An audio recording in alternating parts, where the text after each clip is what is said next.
Welcome, everyone. Hello. I'm very excited about tonight.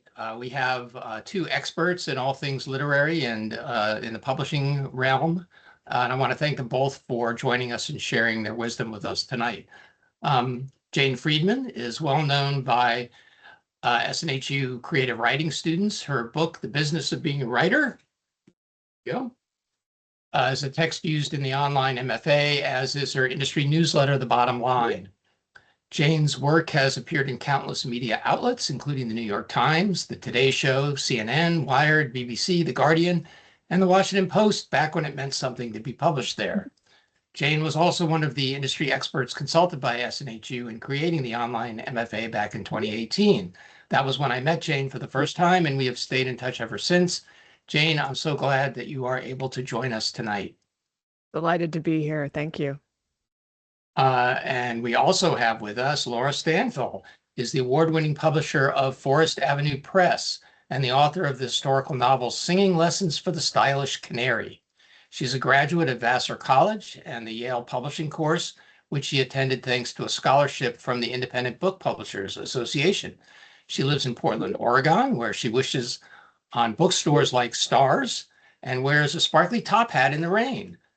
Laura's comprehensive guide to all things publishing, Imagine a Door, a writer's guide to unlocking your story, choosing a publishing path, and honoring the creative journey, appeared to acclaim in 2025. Welcome, Laura. Thank you. So glad to be here.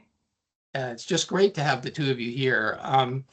As we said, we're going to start off by asking you some questions, and then hopefully we'll grab some questions out of the chat as well. And I guess I wanted to start off just by asking you if you could share your personal publishing journeys. Like, how did you get to where you are today? And I thought maybe, Jane, we could start with you, because I'm interested in how you have carved out a position outside the usual publishing roles. You could have become an agent, you could have become an editor for a traditional publisher or press, but you kind of blazed your own trail. It's almost as if you decided, hey, there's an open space over here and nobody has claimed it yet, so I'm going to go for it. I guess inspiring stories, I think they're often due to lack of choices. That's what people don't know. The short answer to why I'm independent like this is that I was going to get fired from my job. And so I went freelance. This was in 2014. At the time, I was working for the Virginia Quarterly Review, and it was not working out. So, I thought, I can't get another full-time job right away. I'll just do some things on my own until something opens up. But things went so well that I never had to take another full-time job. But, the truth is that I started off very traditionally. So I was, the creative writing major. I went on to get a graduate degree in English, and I got an internship at a publishing company in Cincinnati, not far from, where I grew up in Southern Indiana. So from that internship, I got a full-time position, and I stayed put for about a decade. Just a lot of consistency and discipline in the same position over many years. And I was, this was in my 20s, and a lot of other people were moving around, trying a lot of different other things, but I just stayed put. So, which, that's been a theme, I would say, in my career. I'm very focused, and I stick with something for long periods of time. So, when I went full-time freelance in 2014, a lot of the work that I was doing, I was just continuing what I had focused on before, except now I was doing it independently. So this was probably a message that's going to come through maybe from both me and Laura, like consistency, focus. Like, there's so much about having a successful writing or publishing career that's just about showing up consistently. So I think that's my superpower. Huh. It's kind of interesting because, especially the way the publishing industry is right now, it's hard to be consistent in terms of like staying in one place, right? Like you were mentioning, a lot of your friends were moving around. You stayed in one place until you didn't. And then embarked on a freelance career. But ironically, that freelance career has provided you with the consistency that you wouldn't have been able necessarily to find in the publishing industry itself. Yeah, that's true. Um, I don't know that I have any more to add. I think Okay. Laura should tell Yeah. us her origin story. Go ahead, Laura. Well, I've been a writer my whole life since elementary school. And when I was 16, I decided I wanted to start a poetry journal. And back in the day, I wrote letters to poetry editors to find out how do you get started. And they told me the same things that are true today. Namely, you need money and you need distribution and you need to do it for the love of publishing.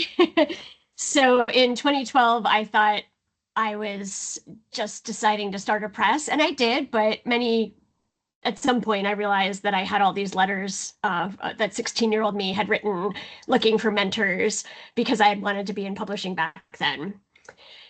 I started Forest Avenue Press because I was struggling with rejection. I was struggling with getting traction on my career as a writer. And I knew so many writers in Oregon who were really focused on doing good work and they were not finding homes for it in New York. And I thought, oh, there are other small presses here in the Pacific Northwest, and maybe I could be one of them too. So I hung out a shingle, and 2 years later, I got national distribution with Publishers Group West. And I do about 2 or 3 titles a year and have been doing it ever since. That is awesome. You were kind of a poetry nerd back I when you were. was, yeah. Yeah, I mean, you can see it in my writing, but as a fiction writer, but yeah, that was my first love. Uh-huh. So how does poetry influence your fiction writing, just out of curiosity? The way I use language is really particular, and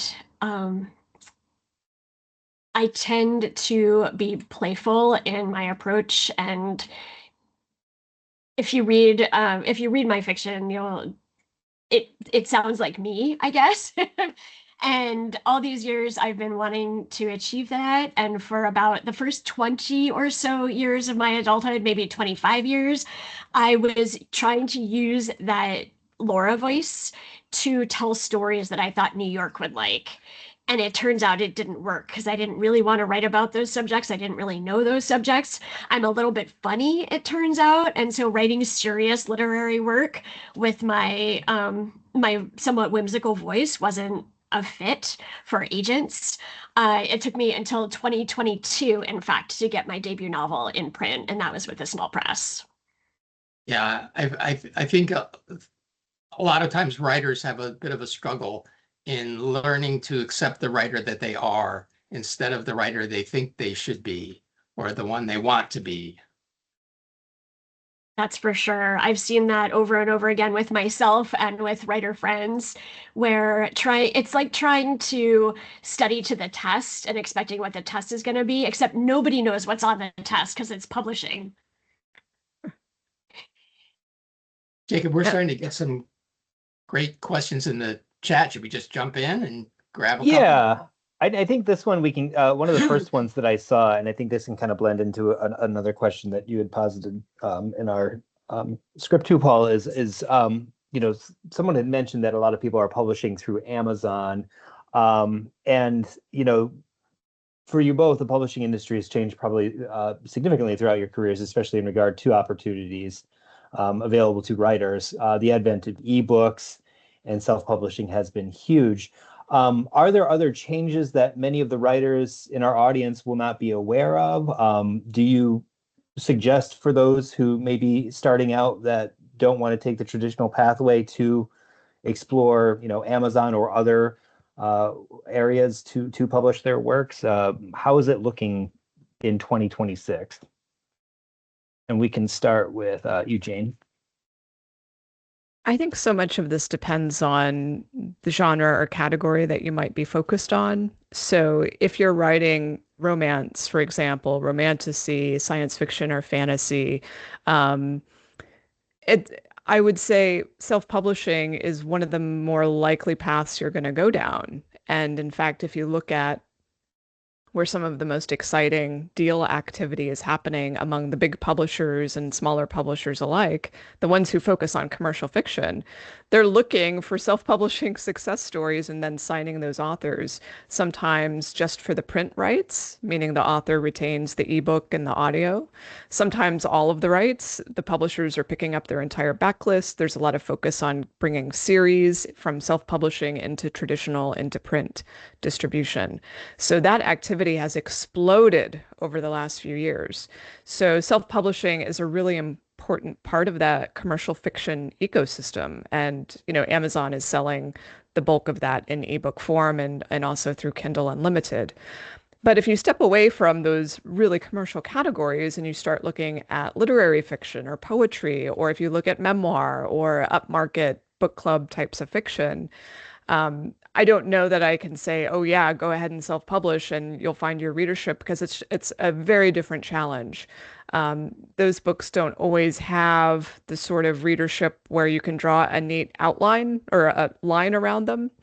And so I find that especially unknown authors, people who don't have any experience yet in the industry, it can be really tough going. I'm not going to discourage against it, because I think there are too many variables and there's no one right path. But it's certainly on the literary end of the spectrum, and I bet Laura could speak to this. There are probably certain places or people or venues that you want to be taken seriously by, and self-publishing, it can be tough if you're looking for a certain type of acceptance in the literary community.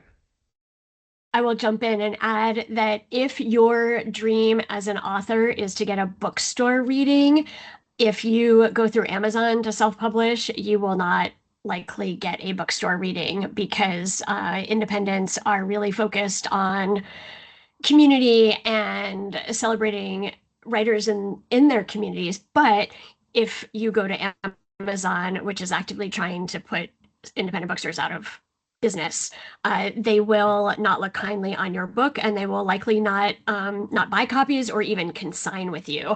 I've recently seen Bold Coffee and Books here in Portland, Oregon, has a consignment sheet that says, "Did you publish through Amazon?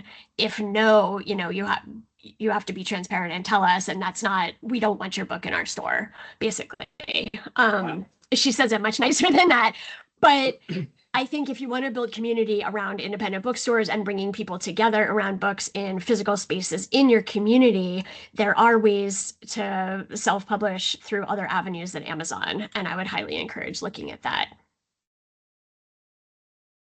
Great. And yes, I mean, it does seem like, I guess it's going to vary by person and where you are, actually, perhaps where you're located as well. In this country, you might be in an area where there aren't small independent bookstores or a community as such. So larger venue might be something that you might want to explore, but it does seem like you got to weigh the pros and cons and on whatever choice you make.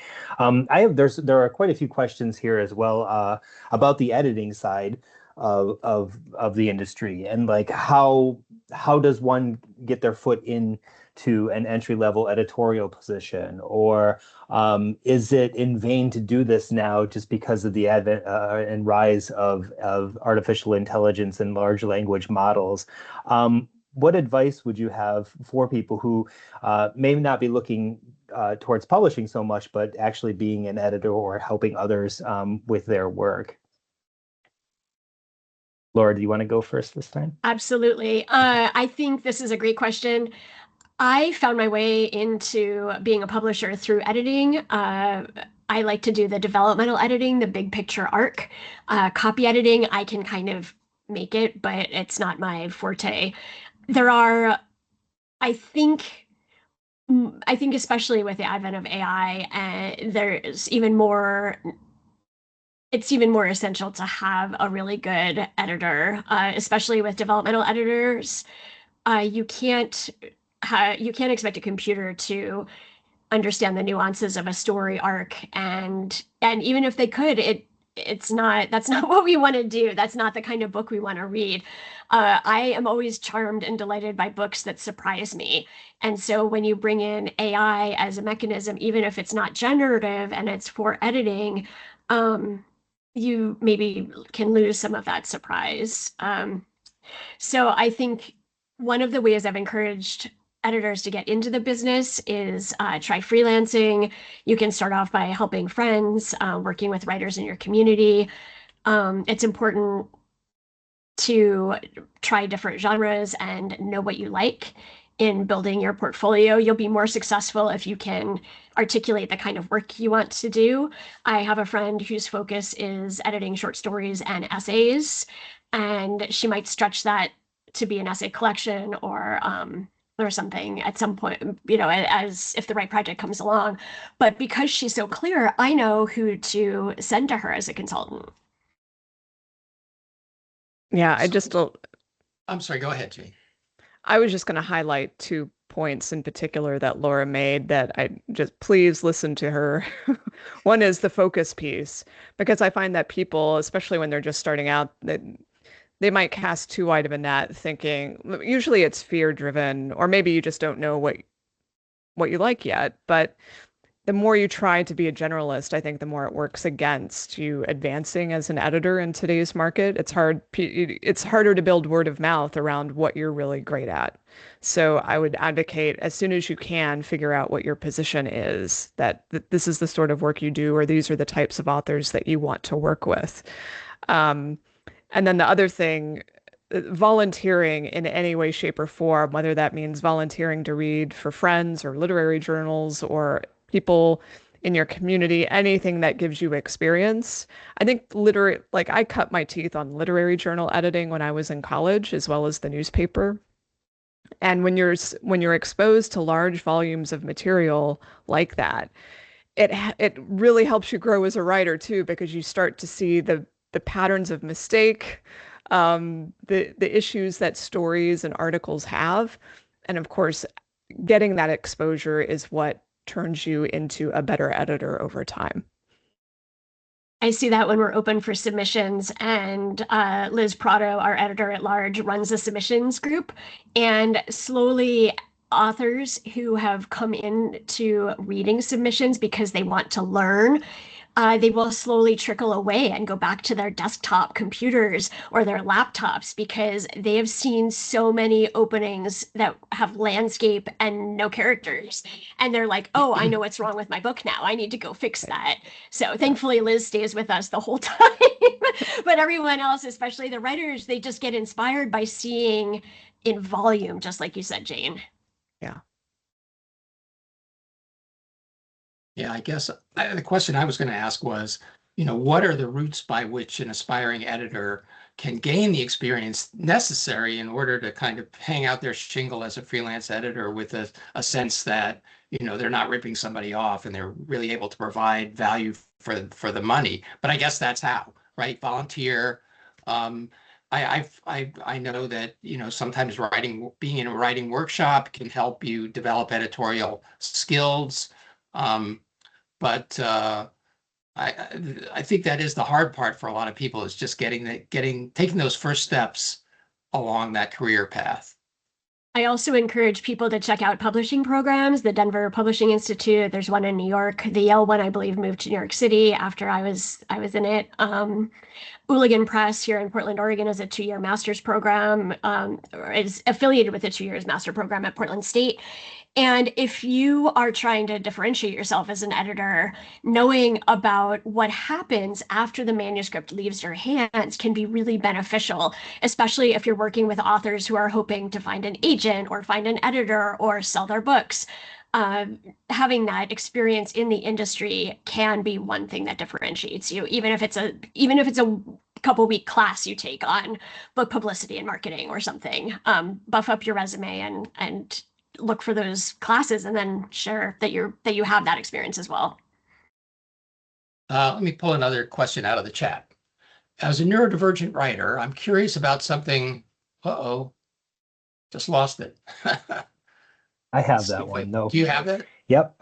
I'm curious about ahead. Something Laura has touched on in Imaginador, the idea that standard advice about writing routines and platform building often doesn't account for how our brains actually work. What's one piece of conventional publishing wisdom you had to completely throw out once you acknowledged your neurodivergence? Oh, I have so many of this, and I love this question so much. Well, I used to believe that real writers sat at their desks at the same time every day, and my brain never liked that. But I would do it anyway because I felt like that was how I was going to someday get published, sort of creating a contract with myself. And then I had children, and they didn't sleep, and one of them had colic, and no matter what, if I set my alarm for 4 a.m. or 5 a.m. to wake up and do the work, a child would wake up screaming and crying, and I would lose my ability to write. So that was before I knew I was neurodivergent. And looking back, there were signs. There were lots and lots of signs. I wish I had given myself a little more grace. And I always encourage writers to write when you can make the time. When, especially for those of us who are disabled, who have physical stuff, have limited energy, limited bandwidth, write when you can. And when you can't, it's okay. Love up on yourself, be kind to yourself, support your own mental health and physical health when you're not writing. And that is so much more valid and so much better for you overall and for your creativity than if you're trying to fit yourself into a box that somebody else created, because that's not all of us fit.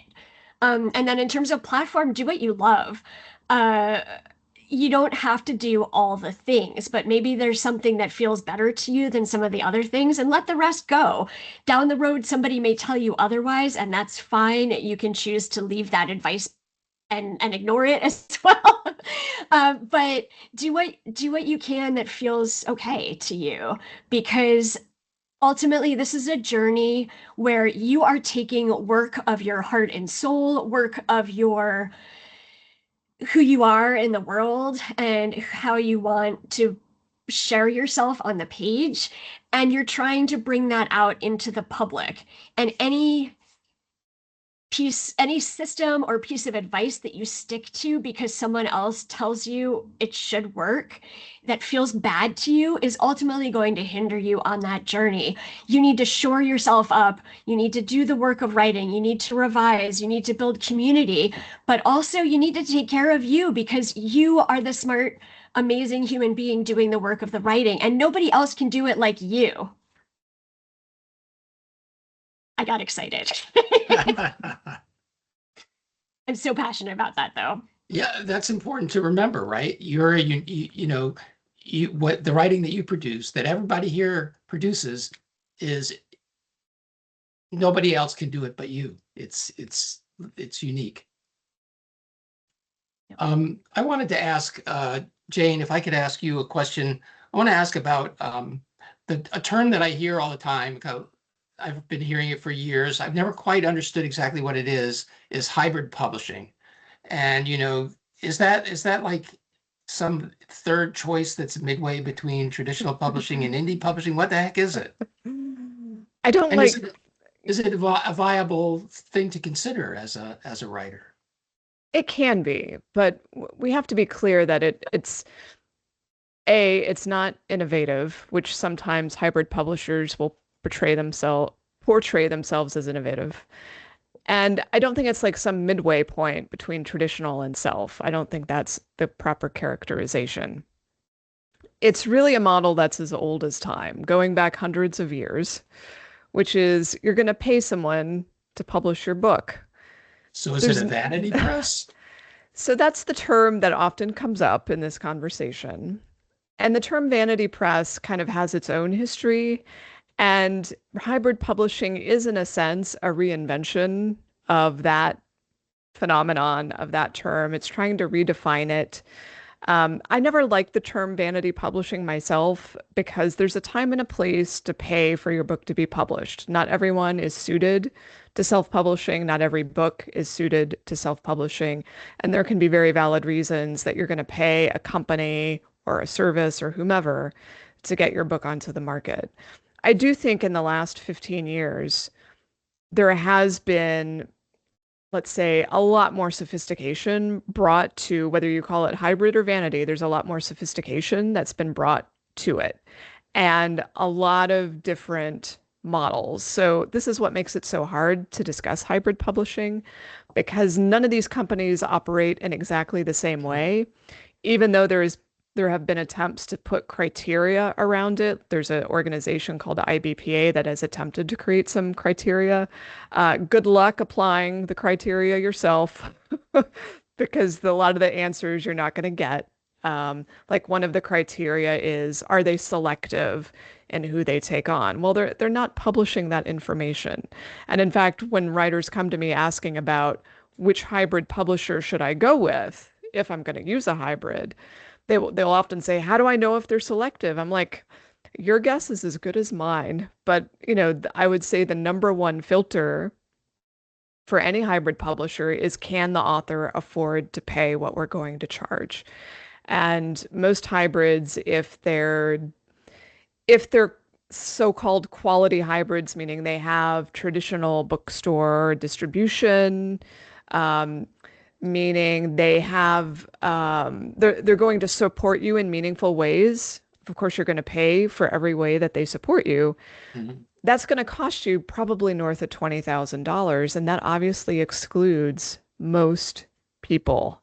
Right. So you'll find that most of the folks who are using hybrid publishers are executives, business leaders, certain types of influencers or celebrities, and people later in life who have lots of money.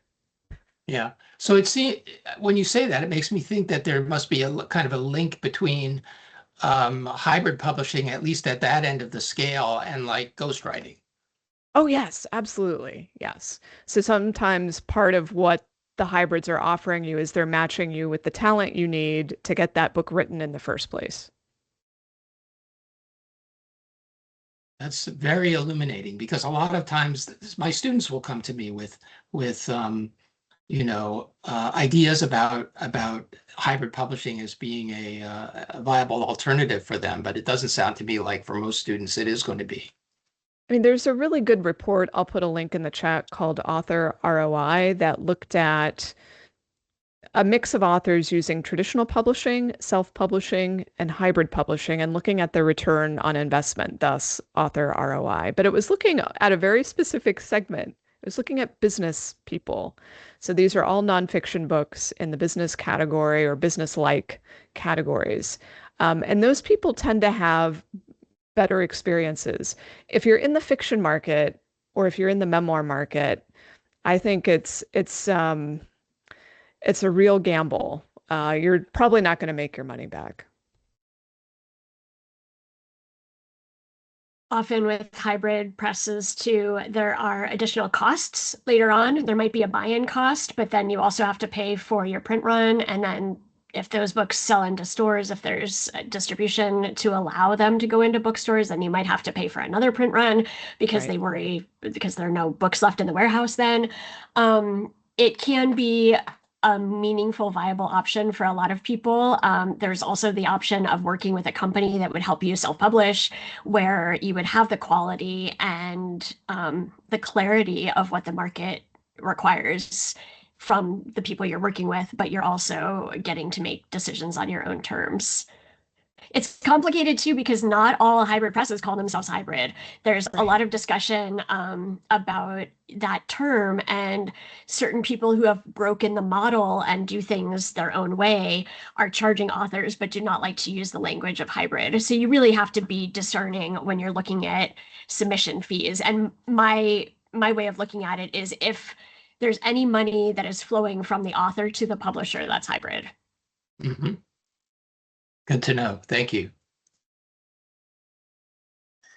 In a general sense, would you say that new writers should just be wary of any opportunity that seems to arise that overpromises or oversells the idea that, we will get your book published, you will be a best-selling author, you just got to cut us a check first. Yes. Right? So in that sense, I mean, it does seem like there are a lot of opportunities out there that people would want to possibly explore depending on what they're writing. To your point, Jane, it seemed like maybe business is a little bit different than, say, fiction or nonfiction writers with these hybrid publishers and stuff. But it seems like the takeaway here is do your research and do it diligently. Don't simply Google what's my next step to getting published and going with the third result that says terrible. Okay. Terrible idea. Do not Google anything related to agents or publishing because it's all scams. Except my site. And Laura's site. Yeah. So I'm glad you mentioned scams because that's something that I wanted to bring up as well. It feels like that scams have always been a problem, but it really feels like they're busting out in a way that they haven't before. I mean, every day in my email inbox, I'm getting like some ridiculous email that's going to put my books into like some book club somewhere, or it's an email from like a famous writer who happens to have noticed one of my books and was really impressed and now wants to hook me up with, another publisher or an editor or whatever. So, and of course, these are all fueled by AI. What is an aspiring writer to do in this landscape where they're just inundated and overwhelmed with scams? How can they know what's genuine and what's not? Well, the simple rule is if anyone is proactively emailing, texting, or calling you, and there's not a really good reason for it, like you were just on Oprah, something like that, it's a scam. Just assume it's a scam, and that will protect you.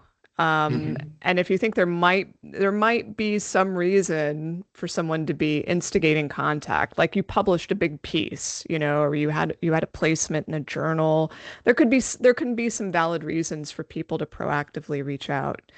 But yeah, the overwhelming number of people reaching out to you, they're not going to have your best interests at heart. And let me say, even if you do have an agent or an editor reaching out to you, when that happens because of something you did, like something you wrote and published, or you're in the media, you're probably going to have multiple people reaching out to you for that reason. And then you get to choose, I hope, who you get to work with and if it's the right time to work with someone. But especially on the marketing, promotion, and publicity side, you should never, ever deal with someone who has approached you. You should be doing your own research and use your own trusted resource list. Like there are going to be figures that you trust. Hopefully your professors are sharing with you resources they trust, or you can look at my resource list or who Laura recommends. So go through someone who has your best interests at heart and is trying to protect you. And maybe Laura, do you have some other tips for avoiding this stuff? Well, it's especially hard right now on first-time authors whose books have come out because the scammers have been using AI to say the most magnificent, illuminating, delightful things about everyone's books. And the first time I had a friend come to me to ask if this was a scam was not all that long ago. Like maybe it was 6 months ago. And it's really ramped up since. And she heard from a Seattle book club and we're in Oregon, so it made sense. And they needed her to join Meetup so she could connect with the members. And she got 3 or 4 emails in. And then it was like, oh, we just asked that you buy us some snacks for $300. So at that point, she figured out it was a scam and went on social media and shared. But since then, I get bombarded all the time. For those first-time authors, one thing I recommend is Google your book before you take what the email says seriously. So for instance, we have this book called Nice Places by Vincent Chu coming out in June. And a couple months ago, I got a flood of emails about it. And I was like, well, this could be spam, but it looks like something is going on. So I Googled the title and the Sunday Times of London picked it up as a top read for 2026 in one of their preview book sections. And I could not have predicted that. And then all of a sudden, sure enough, the people who were requesting information about rights, those were legit people, including a publisher in the UK who was looking at if we had foreign rights available. That made sense to me.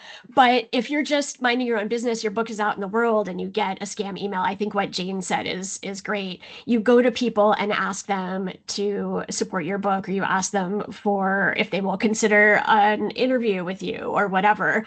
And that's the legitimacy, is that they don't have like people who are actually doing this work do not have time to sit and bombard every single small press author that they can find with illuminating descriptions of their own books. What hurts though is, remember we were talking about it being like such a heart thing. You get your first book out, you're desperate as a writer to be seen, to have readers come back and tell you how the sibling relationship is just like the one that they had or whatever. And AMers write exactly what you want to hear about your book based on metadata and keywords that you or your publisher have put into the system. They're just grabbing those and crafting what looks like a meaningful fan letter, but it's really because they want money. Yeah. Something else that I've noticed that I often try to tell, because I teach a teaching assistant course where they support first-year composition students and everything. And one of the ideas is that they're supposed to find resources online and share those resources with struggling writers on specific aspects of writing an analytical essay or persuasive essay.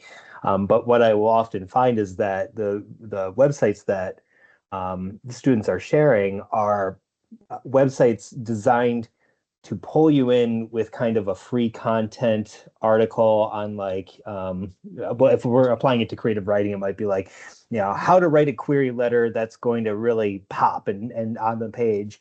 But as you're scrolling through the website, you quickly realize that like what they're actually trying to do is to have you give them money so that you can get the premium behind the scenes access stuff that you may not necessarily see otherwise.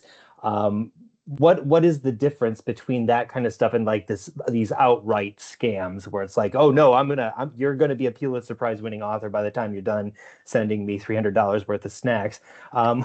What's the difference between that and perhaps some of these websites that maybe might be well-meaning and stuff where they deliver content that might be helpful for a fiction writer, but then also it seems like there's a is it a bait and switch? Is that maybe, or am I thinking of that term differently, but where they're like trying to pull you in, but then once they get you, it's like, now if you could just give us a little extra money, we'll really get your book out there and stuff like that. Any advice on that? Or, I mean, should people just outright be avoiding these sites or what? I say avoid, honestly. Yeah. I have dabbled with spending marketing and advertising money on specific programs through reputable companies. And, I'm willing to try something once. Publishers Weekly does a galley giveaway program that you pay some money and they collect email addresses and you can have like 100 winners who will all get your book. And so you're paying for the access to book professionals, things like that. There are a lot of those types of options, but when I see a website that is built up around marketing your book for money, I'm very hesitant. I have at least once done a book tour. It's sort of an old-fashioned, back when blogs were such a big deal, where a lot of bloggers would take up the cause and share the book. And so I have done that, and that was fairly successful. But I just say be careful out there. Yeah, I'll just add that marketing and promoting books is really, really, really challenging. Like, no matter who you are, and anyone promising to help you for, in the way that you've described is probably not going to make a huge difference. I mean, everyone wants to offload this burden. Even the publishers want to offload this burden. Like it feels like no one wants to deal with the really hard work of figuring out how to market and promote a book. There is no cookie cutter formula. There isn't anything that's tried and true that's going to work every time. This is why it's so frustrating for everyone involved.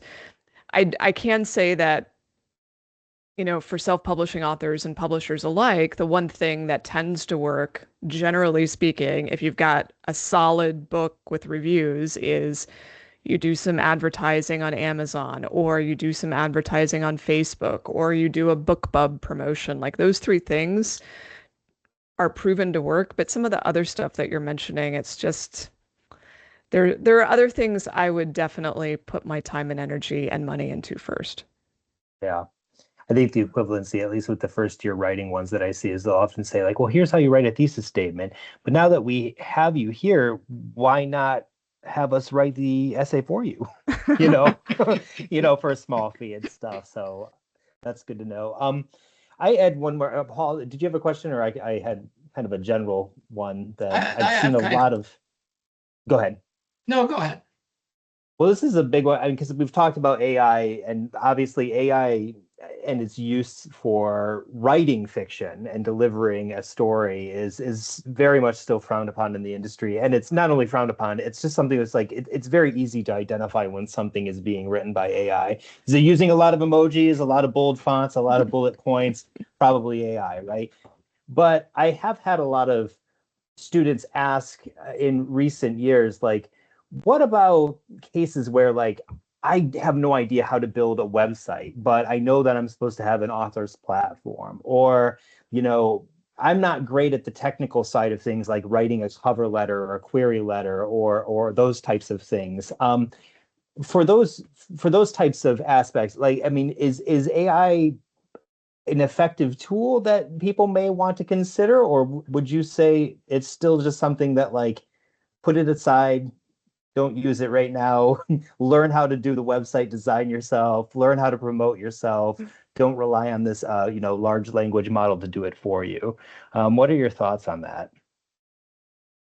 So I think part of this is a personal decision, and I tend to have a very liberal view on it, that if you can find ways to save your time, create efficiencies so that you can spend more of your time doing what you actually enjoy, which is probably the writing, then I would totally use AI to get rid of some of the tasks that you would rather not do. Now, I don't think AI can actually do a good job on marketing and promoting, unfortunately. I wish that were the case. But speaking for myself, it has saved me countless hours of making improvements to my website and the administrative costs of doing things related to all of the tech that run my business and with accounting. And I mean, I could go on and on. I use it every day, sometimes multiple times per hour. And some of it's also trying to just help people in the moment. I run a lot of online classes and, and this is where I'm hosting like an instructor and I'm not the one teaching, but someone will say, oh, 30 minutes ago, she said something. What was that she said about the 3 principles? What are they again? It's like, I've already forgotten, but you know what I can do? I can use the AI assistant in the meeting to tell me what those 3 principles were and tell the student. So there's like a lot of things like that I use it for, but I haven't found that at this point, it's not sophisticated enough to take away any editing responsibilities for sure, as Laura said. And it's not going to market and promote for you, although you can use it as a brainstorming tool.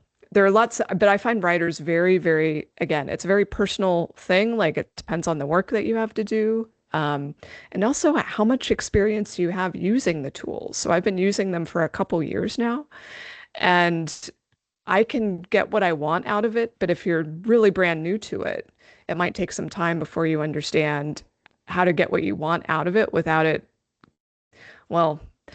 screwing up really badly or it just giving you something that makes you look like you used AI.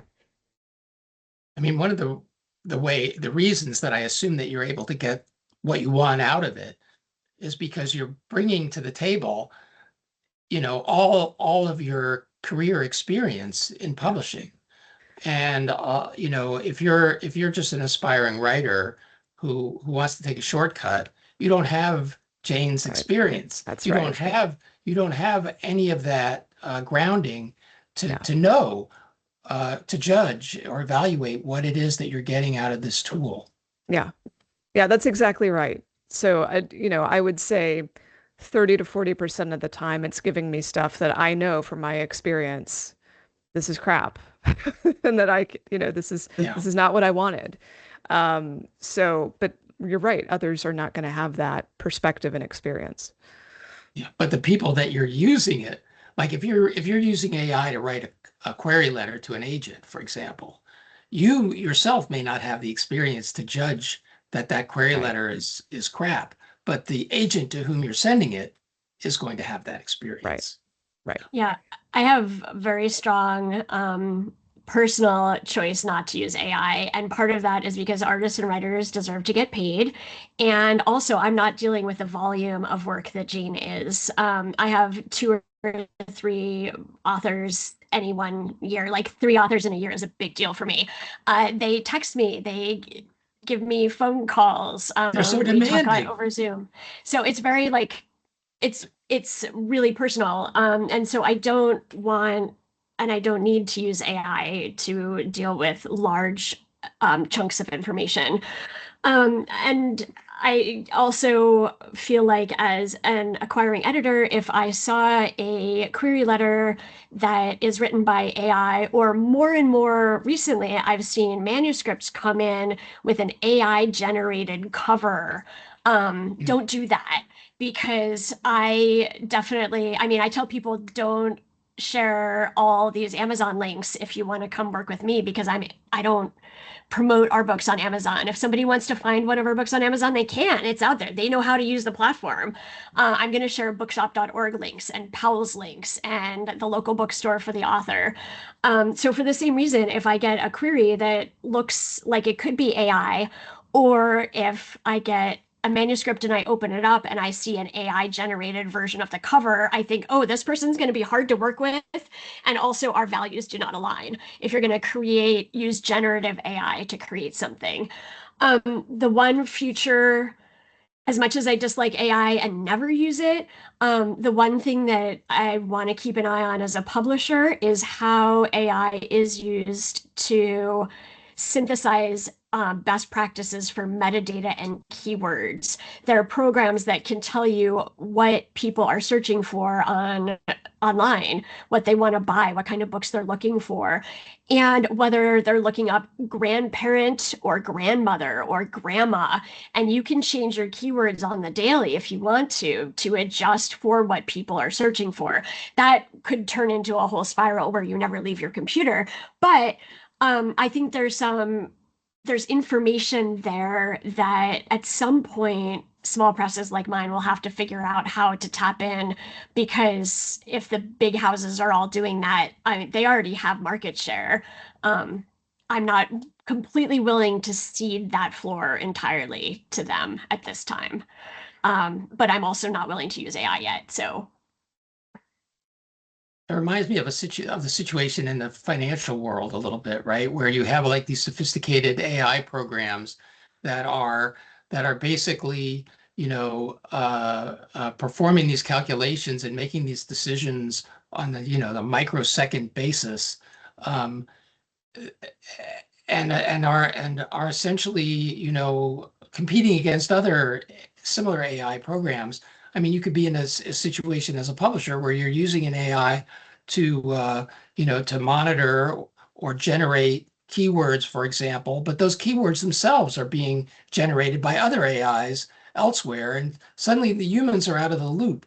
And, what is actually being measured and what is actually being sold into whom? I mean, it's a little weird to think about.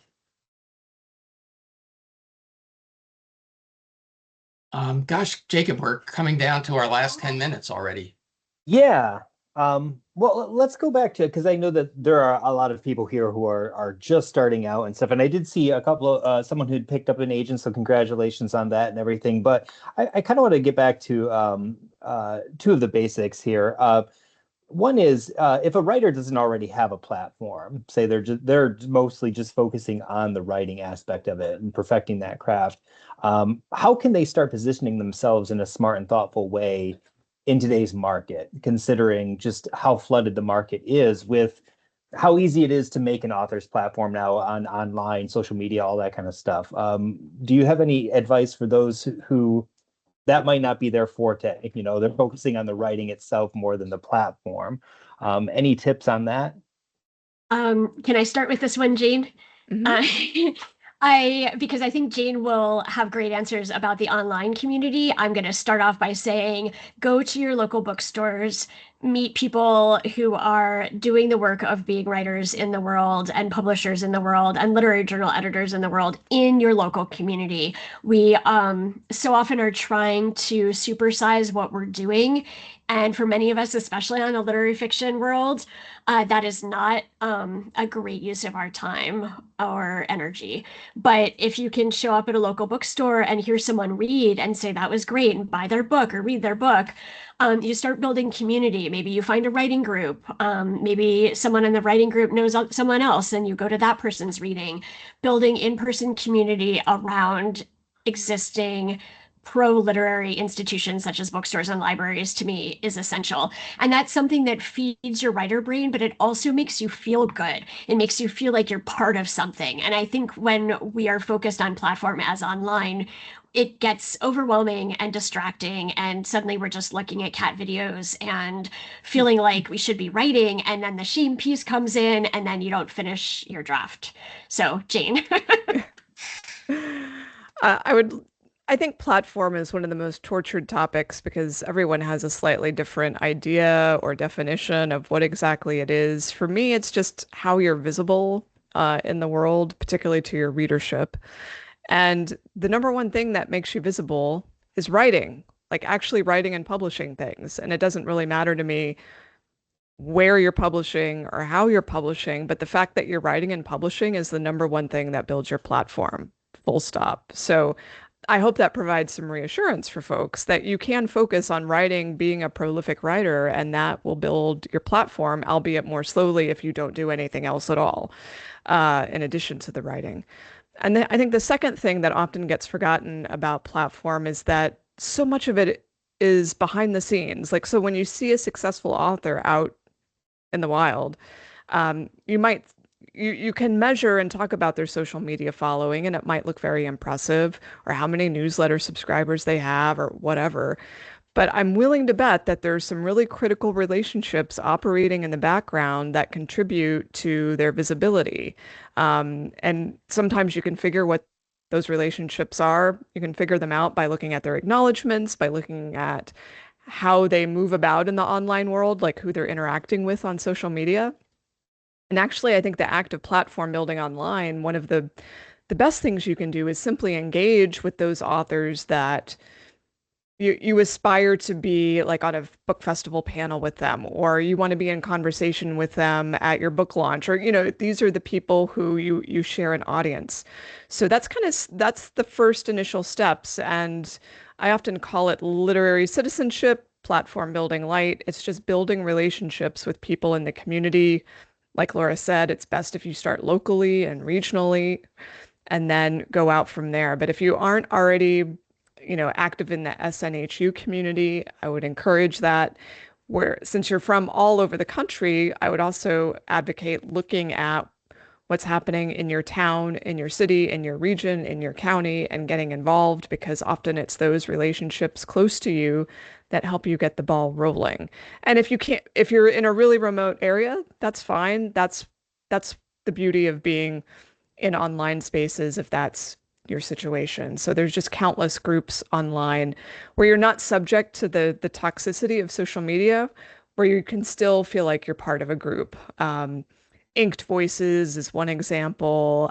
There are, other private moderated groups. If you look on Substack, there are authors who have book clubs and communities on specific interest areas. Join them. So think about the things that are going to help you over your career. It's really not about the numbers, I swear, even though agents and publishers make it sound that way. If they see that you can, get people supporting you, if they see evidence of that support, that's what you need to have a successful book. And that's back to showing up in the world as a real person. There was some chat in the comments about so many people with inflated follower counts. It's because it's bots. And what we want to see as editors and publishers and agents is that you have meaningful relationships, just like Jane said. And another way to find those, if you are somewhere rural and you don't know where to start building a safe online community for yourself, take a class. There's some Literary Cleveland, Rebecca mentioned in the chat. There are lots of great places that have online classes. see whose writing style in the class is like yours. Reach out and say, hey, do you want to meet in a critique group? It's about being meaningful and intentional with other people instead of trying to be a writer entirely in that really loud space where everybody is shouting about what they want to shout about. I think I would just want to add to that, because I've noticed a lot of people saying I'm in a rural area and there's not a lot of opportunity. It doesn't need to be cosmopolitan for you to find these communities. One thing that I highly recommend, every place that I've ever lived has a library somewhere within the vicinity. Libraries are a great place to start because surprisingly, the people who are usually in libraries are very much interested in books, interested in talking about them, sharing them, having book clubs, writing groups. We have one at my local library. It's not even like a writer's workshop in the traditional sense. You just go into a room where they have a fire going in the wintertime and you write silently. But that alone is at least getting yourself out there and perhaps making those connections and stuff. And so don't be so quick to turn it off and stuff. And again, to both Laura and Jane's point, you don't need to, do TikTok dances to find your community. There are other options out there where it's not the poisonous, well of social media that you're beating against as well. So, Paul, do you want to finish it up with one final takeaway question before we close out? Sure. I guess what I would I guess a question that I can ask is like, what if you're a debut author, your first book is coming out, and let's say you're coming out from either self-publishing it or traditionally, what should you be doing, and when should you be doing it? So, let's say that your book is coming out, or you've planned for your book to come out, I don't know, 6 months down the line, from when it suddenly occurs to you, oh my gosh, I should be doing something. What should I be doing? I would say oh, sorry. Do you want to go first, Laura? No, you go ahead. I'm a big proponent of having a website serve as a contact hub and just a place to send people for like the basic information about your book. It's just so helpful in so many ways. So people can get the cover, the description, the buy links. They can see where you're active on social. Reviewers and media can contact you through that, book events, etc. It's just a really nice waypoint. So even if it's a simple website, it will serve the purpose. It doesn't have to be fancy. I really like Tertulia. If you're not tech savvy, you don't want to have to build your own. Tertulia is a really nice option. It's pretty cost effective. I'll put the name of it in the chat for those who want to check it out. And then you have to start kind of doing an audit of the people that you know, the relationships that you have, the networks and the communities that you're a part of. And if you can, identify some of your comp titles, which maybe you've already been asked to do, and look at what did they do that looks like it's going to work for me. I think you're going to find far more activities than you could possibly participate in, especially if you look at your comps and what they've done. And then you can start to form a plan that makes sense given where you're at, the time and the energy you have, the money you have, and then make sure the relationships, again, just keep going back to that because you start with who you know. It is not cheating to start with who you know, and you are not bothering the people you know to ask them to spread the word about your book or to do this one thing to support your book when it releases. Excellent. You can't start too soon, especially if you're self-publishing and you have a plan for a season. Back that up 6 months, 9 months, 12 months. Make sure you give yourself enough of a runway. Figure out about review copies. It's essential that your publisher, or if you're self-publishing, that you get early copies, even if they're just digital, out for consideration for reviews, for visits to the library, to the bookstores. I can't tell you how often I see small press authors getting closer and closer to the publication date, and they've never seen an advanced reader copy of their book. They've never seen a copy that they could then share with the local radio station host of a book talk, who would have loved to have them on the show. But now 3 months go by because the because there was not an early copy. Start your newsletter soon, even if you don't know what it's really going to be about yet. Start collecting addresses. At the very first book event you have a clipboard. Do old-fashioned. I mean, I guess you could pass around an iPad too, but I'm back to thinking about old-fashioned and physical objects as being really important in this age of AI. If you pass around a clipboard, people will sign up for your newsletter. That will start building an audience that is proprietary to you and is not owned by a platform beyond you. So that's really important.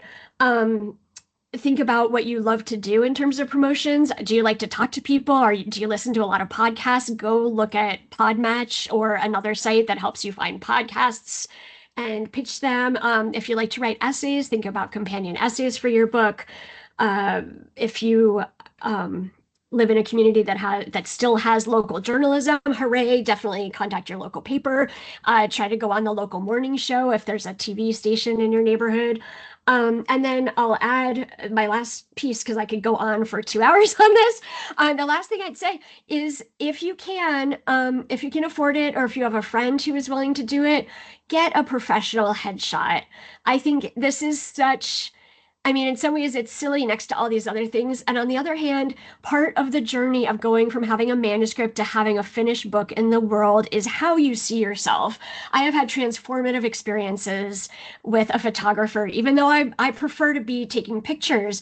If you stand in front of a photographer, choose your outfit, and feel comfortable being yourself as a writer, and you have a picture of yourself being a writer, that is worth so much, especially when the criticism gets loud, or you don't get any reviews, or someone didn't come to your book launch that you thought would be there. Seeing yourself in the world as a writer feels like a really special rite of passage. And as you're taking that ramp toward publication, I think it's great, not just for the back of the book, but for social media, and for people to take you seriously as a writer and as a guest, that you can be invited to panels. Look, you have a professional headshot. Okay, maybe this person will want to speak at our conference. That's a great idea, actually. I need to go out and get a headshot. There's value too of just putting, even if it's a little bit of money, or even if you work with a friend in trade, there's value in setting time and space and mental space aside for getting that photograph taken. And you'll be surprised at how many times you need it. Well, fantastic, and a good place to end. So everyone, go out, find a photographer friend, and make sure you get a killer headshot. I often think, I had one of my undergraduate instructors was Andrew Munson, and I don't know if anyone's familiar with him, but his headshots were just something where, like, when you pick up a book and you look at it, you're like, who is this strange fellow? And you're kind of gravitate towards the book because of it. It is really truly a way for you to put yourself out there and say, here I am, read my stuff. So thank you so much, Jane and Laura, coming tonight and just speaking with us on the publishing industry and trends and everything that you're seeing. A lot of great advice here. And thank you to the audience as well. You really kept us on our toes tonight. And thank you to Jane and Laura. I noticed that you were writing responses in the chat as we were going along too. Eternally grateful for that. Yes, because it was an avalanche of questions, but we were so grateful that you all came and asked them. So thank you again. And Word for Word will return on Wednesday, April 15th. We're going to have our special guest, best-selling romance author Courtney Milan. So we hope to see you all there. Jane and Laura, thank you again so much. We really appreciate your time tonight. Thank you. It's great to be here. Thank you so much, everyone. Take care, everyone. Have a good night.